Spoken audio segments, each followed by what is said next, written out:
जय हिंद दोस्तों। कल 23 अप्रैल है और पश्चिम बंगाल विधानसभा चुनाव का पहला चरण है।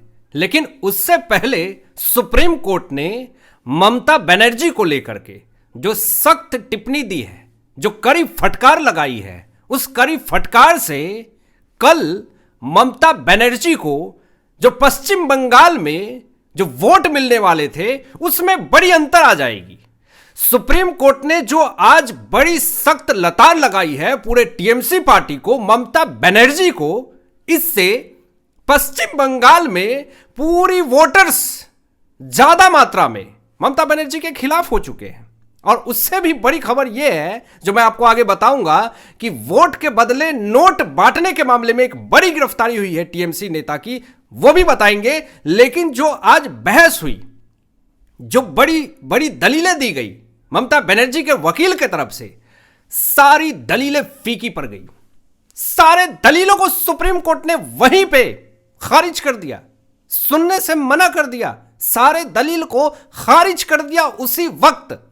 मामला आपको बता देता हूं कि जब इन्फोर्समेंट डायरेक्टरेट आईपैक दफ्तर के अंदर घुसती है, कोयला तस्करी मामले में जब छापेमारी चल रही होती है, तो अचानक से ममता बनर्जी जो हैं आईपैक दफ्तर में घुस जाती हैं और जरूरी दस्तावेज, इलेक्ट्रॉनिक सामान हटवा देती हैं। चलो चलो हटो हटो सारा। और उसके बाद ममता बनर्जी का कुछ फुटेज भी वायरल होता है जिसमें कि वो ग्रीन फाइल लेकर के भी जाती हुई दिखी थी, जिस कारण से सवाल भी उठने लगे कि अरे एक सिटिंग सीएम कैसे लोकतंत्र के ऊपर हमला कर सकती हैं, कैसे सेंट्रल गवर्नमेंट की एजेंसियां जांच कर रही है और आप अंदर सबूत मिटाने की कोशिश कर रही हैं। पूरी मीडिया में यही बहस चल रही थी। डिबेट पे लोग सवाल पूछ रहे थे टीएमसी के प्रवक्ता से, टीएमसी के नेता से। मामला सुप्रीम कोर्ट तक चला गया। देखिए, सुप्रीम कोर्ट तो पहले ही फटकार लगा चुकी है ममता बनर्जी को एसआईआर के मामले में भी, और उसके बाद 7 जुडिशियल ऑफिसर को बंधक बना लिया था। उस मामले में भी सुप्रीम कोर्ट ने कड़ी फटकार लगाते हुए कहा गया कि यह कानून व्यवस्था क्या है पश्चिम बंगाल के अंदर। लेकिन अब ये जो खबर सामने आई कि आईपैक दफ्तर में घुस करके इलेक्ट्रॉनिक सामान और जरूरी दस्तावेज को हटवाया गया एक मुख्यमंत्री के तरफ से, इससे कहीं ना कहीं ममता बनर्जी को लेकर के पश्चिम बंगाल में जो वोटर्स हैं वो कहीं ना कहीं नाराज हैं। और वोटिंग के एक दिन पहले सुप्रीम कोर्ट ने जस्टिस पीके मिश्रा की बेंच ने जो नाराजगी जताई है, जरा सुनिए। सुप्रीम कोर्ट ने साफ तौर पे यह कहा कि एक सिटिंग सीएम का जांच में बाधा डालना, दखल देना, यह लोकतंत्र पे खतरा है। वो पश्चिम बंगाल की मुख्यमंत्री ममता बनर्जी बार बार यह कहती हैं कि देखिए संविधान बदल दिया जाएगा, लोकतंत्र खतरे में है, बीजेपी अगर आ जाती है तो यह हो जाएगा, वो हो जाएगा। तमाम ऐसी बातें पूरी मीडिया में इन्होंने फैलाई। लेकिन आज सुप्रीम कोर्ट, अगर सुप्रीम कोर्ट न्यायपालिका और कानून पर अगर भरोसा है, तो जस्टिस पीके मिश्रा की बेंच ने जो ये बातें कही है कि एक सीएम का जांच में दखल देना लोकतंत्र पे खतरा है, क्या ये मानती है ममता बनर्जी कि हमने जांच में बाधा डाली है, लोकतंत्र पे खतरा इन्होंने किया, लोकतंत्र खतरे में डाला? क्या ये मानती है ममता बनर्जी? ये सवाल अब कहीं ना कहीं ममता बनर्जी से पूछे जा रहे हैं। जज साहब ये भी कहते हैं कि कोई बड़ा से बड़ा नेता हो, मुख्यमंत्री हो, फर्क नहीं पड़ता है, कानून से ऊपर तो कोई है ही नहीं। अगर कोई ये समझता है कि मैं कानून से ऊपर हूं, बढ़ के हूं, तो ये उसकी भूल है। आज बहुत कड़ी फटकार लगाई है सुप्रीम कोर्ट ने और सख्त टिप्पणी दी है, जरा सुनिए। जज साहब ने, सुप्रीम कोर्ट ने सख्त टिप्पणी देते हुए यह कहा कि हमने कभी सोचा ही नहीं था कि देश में ऐसा भी दिन आएगा जब सीएम जांच को रोकने के लिए दफ्तर में घुस जाएगी। मतलब कि यह स्टेटमेंट है, ऑफिशियली सख्त टिप्पणी सुप्रीम कोर्ट की है ममता बनर्जी के खिलाफ।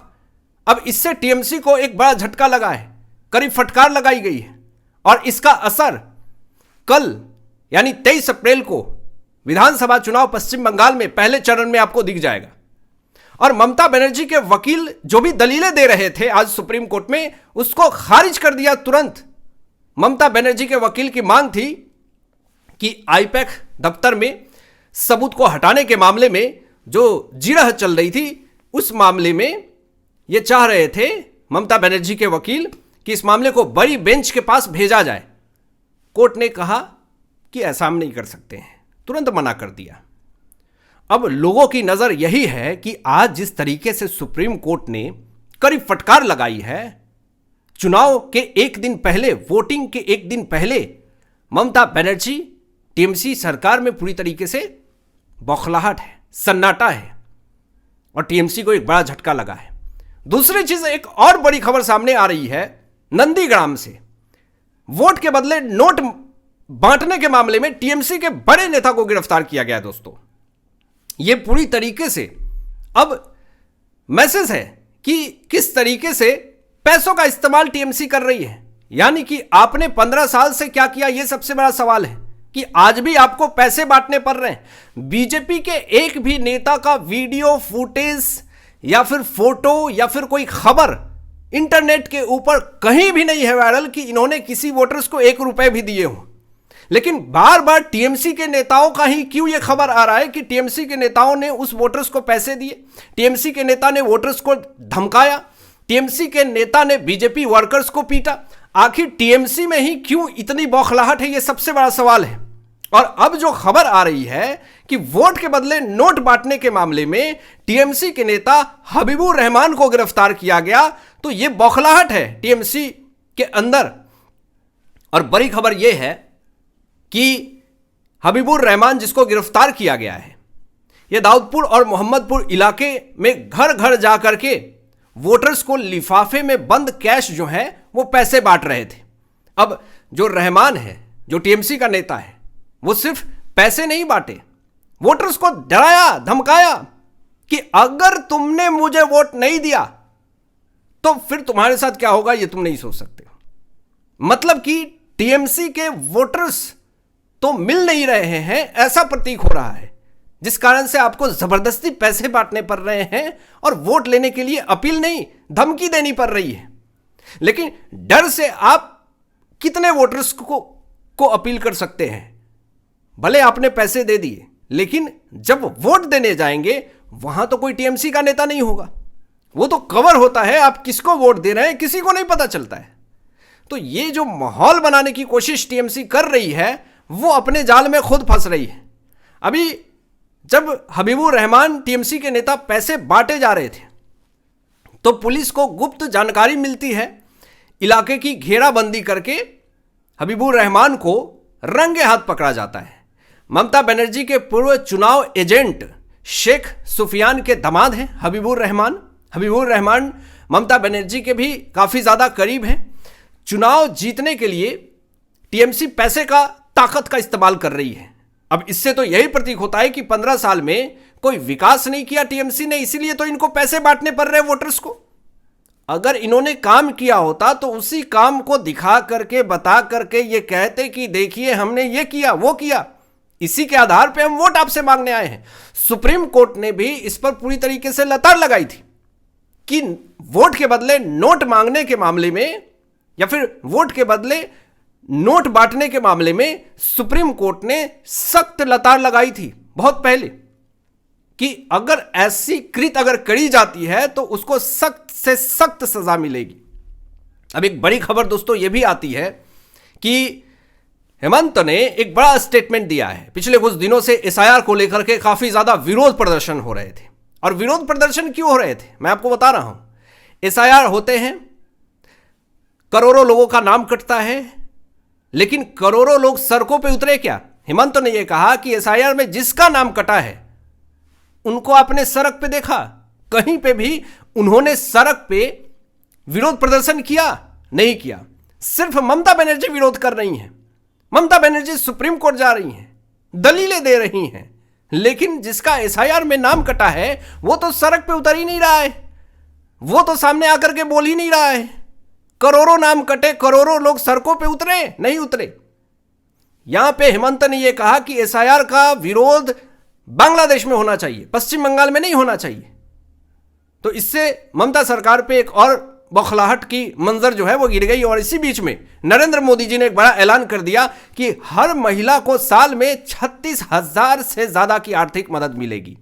अब इससे कहीं ना कहीं वो तमाम महिलाएं हैं जो कहीं ना कहीं वृद्ध हैं या फिर बेरोजगार हैं, उनके लिए एक बहुत बड़ी राहत। और यह भी कहा मोदी शाह ने कि जो युवा अभी बेरोजगार हैं, जिनको अभी नौकरी नहीं मिली है, उसको हम आर्थिक मदद देंगे, उसको भी।